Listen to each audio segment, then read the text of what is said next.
For Beatrice, life couldn't be better. With her newborn son in hand, young daughter close by, her family, she says, is sitting in what she sees as a miracle.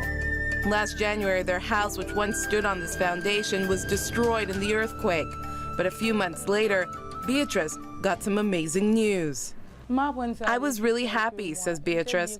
It was a couple of months ago that I found out that we were going to get a new house, and I was pregnant, so I was so happy that I was going to have a baby in a new house because I wouldn't have been able to take all the heat in that tent. For Mimrose Louise, receiving a new house brings much joy to her and her family as well.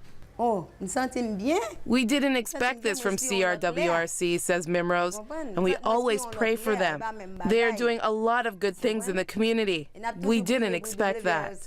On January 12, 2010, the town of Léogâne was the epicenter for the 7.0 earthquake that rocked this small Caribbean nation of Haiti.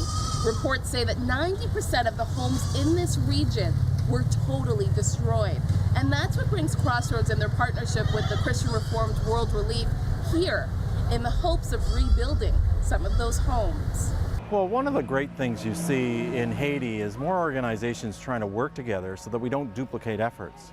David Shelley, director of Crossroads Missions. CRWRC has got Haitian leadership here who are working with community, identifying who the neediest families are, and then rebuilding transitional homes right on the same foundation. So we piggyback on that expertise and get more done, more cost efficient actually. So that's one of the great things we're seeing is the churches and organizations, Christian organizations working more closely and more effectively together, I believe. So with your donations, Crossroads was able to partner with CRWRC to help build transitional homes. Hiring locals, they are slowly replacing the deplorable tent cities many of these families have been forced to live in with these safe tin-roof wooden homes, a far cry from the concrete-roofed homes many died in. CRWRC has been working in Haiti for the past 30 years.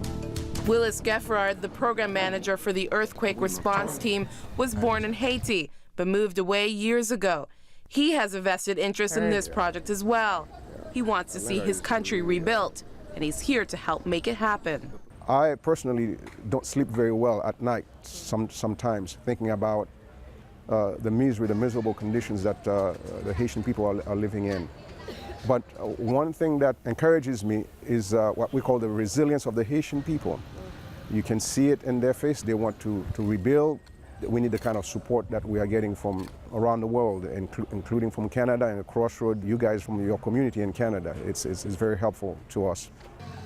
So soon after the earthquake, surrounding communities were assessed, placing color-coded signs on houses indicating if it was salvageable or not. And soon, communities were being restored.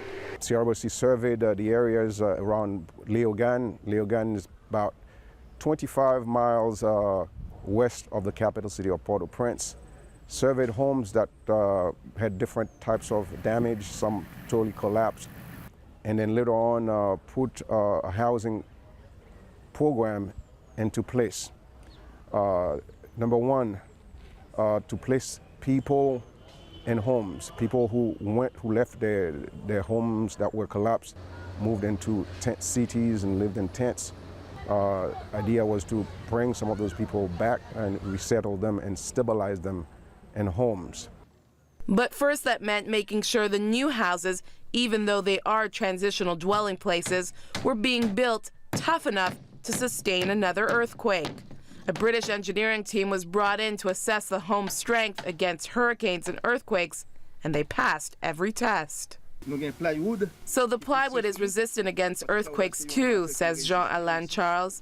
So if it does shake, it will still stand. There's also what is called butterfly clips that are anchoring the roofing material. We are sure that people can come and they can live with security.